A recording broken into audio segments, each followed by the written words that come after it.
Assalamualaikum warahmatullahi wabarakatuh. Halo adik-adik semua, bagaimana kabar kalian? Semoga di penghujung pembelajaran kita pada tahun ajaran ini, kalian tetap semangat belajar. Pada kali ini, kita akan membahas tentang materi kita yang terakhir, yaitu tentang peluang teoretik.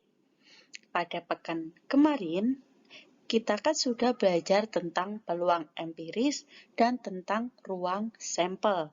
Nah, pada peluang teoretik ini kita akan menerapkan mengenai ruang sampel kemarin. Langsung saja ya.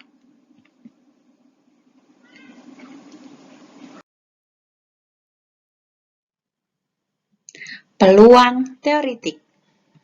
Kalian pasti tahu dengan uang logam.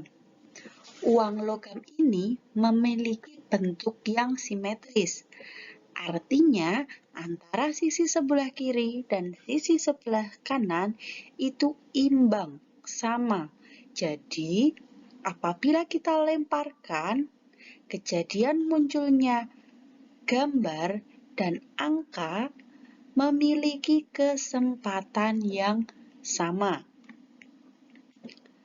Apabila kita lemparkan dan kita diminta untuk menentukan peluang munculnya angka, maka ruang sampelnya ada dua kemungkinan, yaitu mohon maaf, kalau tidak angka, ya gambar. Berarti ketika kita diminta untuk menentukan peluang munculnya angka, yaitu 1/2. 1 ini adalah banyak kejadian yang dimaksud.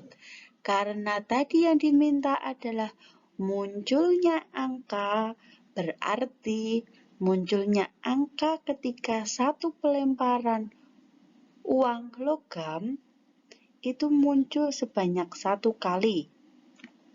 Dan 2 ini dari banyaknya seluruh kejadian atau kemarin kita sebut sebagai ruang sampel yang kita simbolkan sebagai S.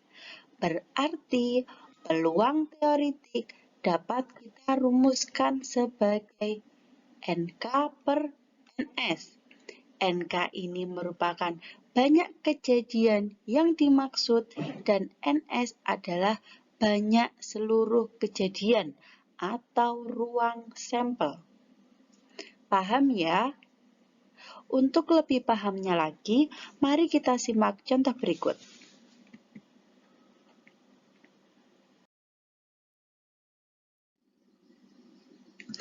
Contoh yang pertama, tentang uang logam. Dalam percobaan pelemparan 2 buah uang logam, tentukan peluang munculnya gambar secara bersamaan pada kedua uang logam.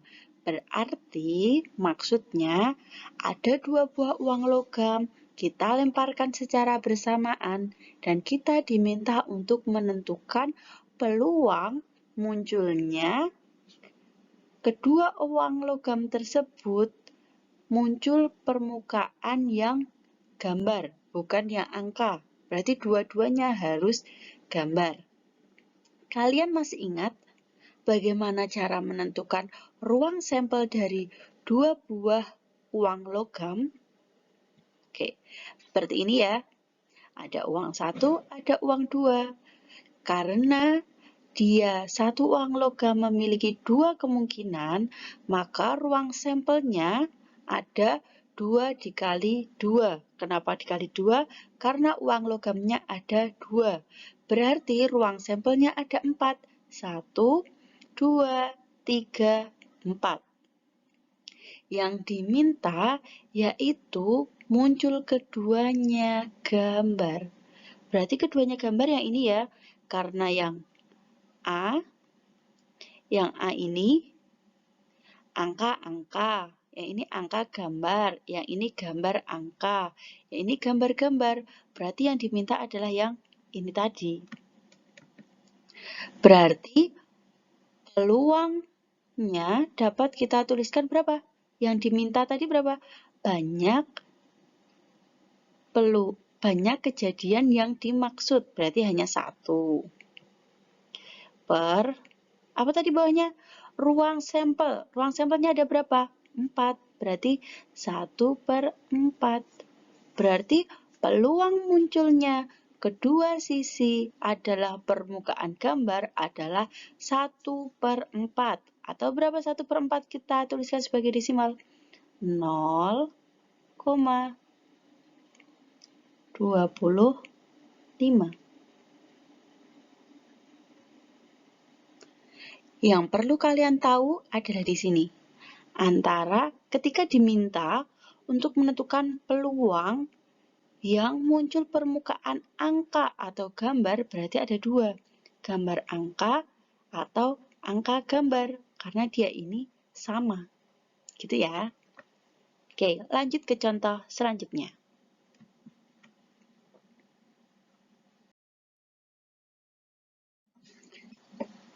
Tadi kita sudah membahas tentang uang logam, sekarang kita akan membahas tentang dadu. Ada soal sebagai berikut. 2 buah dadu dilemparkan secara bersamaan. Tentukan peluang munculnya mata dadu yang berjumlah lebih dari 9. Kalian masih ingat bagaimana cara menentukan ruang sampel pada pelemparan 2 buah dadu? Oke, satu dadu itu memiliki 6 kejadian yang mungkin. Berarti ketika ada 2 dadu, berarti 6 dikali 6. Satu dadu memiliki 6 kejadian yang mungkin, dadu yang satunya lagi juga 6 kejadian yang mungkin. Berarti ruang sampel totalnya ada 36. Seperti ini. Masih ingat ya materi yang kemarin? Nah, sekarang kita diminta untuk menentukan mata dadu yang berjumlah lebih dari 9. Ingat, lebih dari 9 itu beda dengan lebih dari sama dengan 9. Ketika yang diminta lebih dari sama dengan 9, maka 9-nya ikut. Tetapi jika yang diminta lebih dari 9, berarti 9-nya tidak ikut. Nah, berarti ketika 9-nya tidak ikut, berarti yang diminta adalah 10, 11, dan 12. Yang jumlahnya 10 mana? Nih, 1, 2, 3, 4, 5,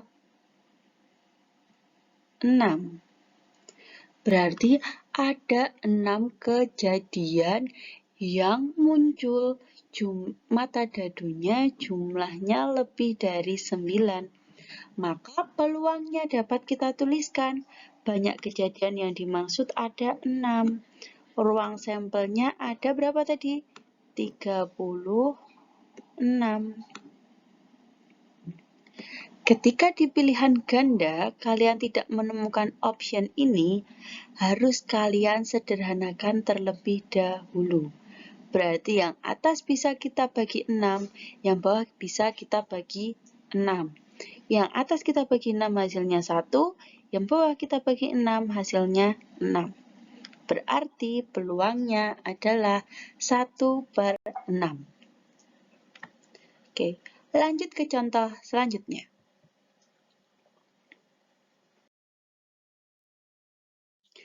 Kali ini kita akan membahas tentang kartu Britge.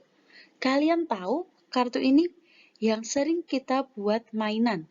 Mungkin kalau di kita lebih dikenalnya dengan kartu remi, gitu ya. Nah, ada soal sebagai berikut. Terdapat sebuah kartu Britge tanpa joker. Tentukan peluang munculnya kartu as yang berwarna hitam. Kalian tahu bagaimana susunan dalam kartu Britge itu ada apa saja? Coba kita lihat contoh berikut. Dalam kartu Britge itu ada yang gambarnya ini daun, ada yang diamond, ada yang keriting, dan ada yang love. Masing-masing gambar itu memiliki jumlah yang sama banyak, dari 2 sampai ke as. Karena di sini kita tidak menggunakan kartu joker.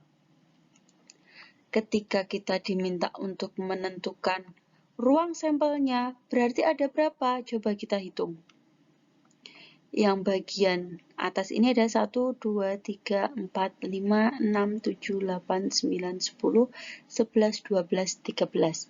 Ada 13. Berarti 13 dikali 4, berarti ruang sampelnya atau S-nya ada 52 buah. Berarti jika yang diminta adalah peluang munculnya kartu as yang berwarna hitam, berarti yang berwarna hitam ini yang daun dan yang keriting. Berarti cuma ada 2. Berarti peluangnya adalah 2 per ruang sampelnya ada 52. Jangan lupa, kita sederhanakan terlebih dahulu. Yang atas bisa dibagi 2, hasilnya 1. Yang bawah bisa dibagi 2, hasilnya adalah 21. Gampang ya? Sekarang jadi kalian bisa mengerjakan ketika ada soal tentang kartu Blitz. Sekarang kita ke contoh yang terakhir, yaitu tentang kelereng. Ada permasalahan sebagai berikut. Dalam sebuah kantong terdapat 8 kelereng berwarna biru, 7 kelereng berwarna merah, dan 9 kelereng berwarna kuning. Sebuah kelereng diambil secara acak. Tentukan peluang terambilnya bola berwarna merah atau kuning. Terambilnya merah atau kuning. Dalam soal, yang berwarna merah ada 7, yang berwarna kuning ada 9. Berarti banyak kejadian yang diminta tentang ini merah sama kuning itu ada 7 ditambah 9. Berapa 7 ditambah 9? Yaitu 16. Berarti banyak kejadian yang diminta ada 16. Lalu berapa S-nya? S itu tadi adalah ruang sampel. Berarti ada 8 ditambah 7 ditambah 9. Berapa hasilnya? 24. Berarti peluang terambilnya bola berwarna merah atau kuning. Mohon maaf, ini di sini ya. Ibu pindah sini ya. Berarti PK atau peluang kejadiannya itu adalah banyak kejadian yang diinginkan adalah 16 per ruang sampelnya ada 24. Jangan lupa kita sederhanakan. Keduanya bisa kita bagi dengan 8. Berarti 16 dibagi 8 adalah 2. 24 dibagi 8 adalah 3. Maka peluangnya adalah 2/3. Sudah paham ya kalian sampai sini? Intinya, pada peluang teoritik yang harus kalian cari pertama adalah ruang sampel. Ketika ruang sampelnya sudah dicari, sudah ketemu, maka selanjutnya kalian menentukan banyaknya kejadian yang diminta dalam soal. Paham ya?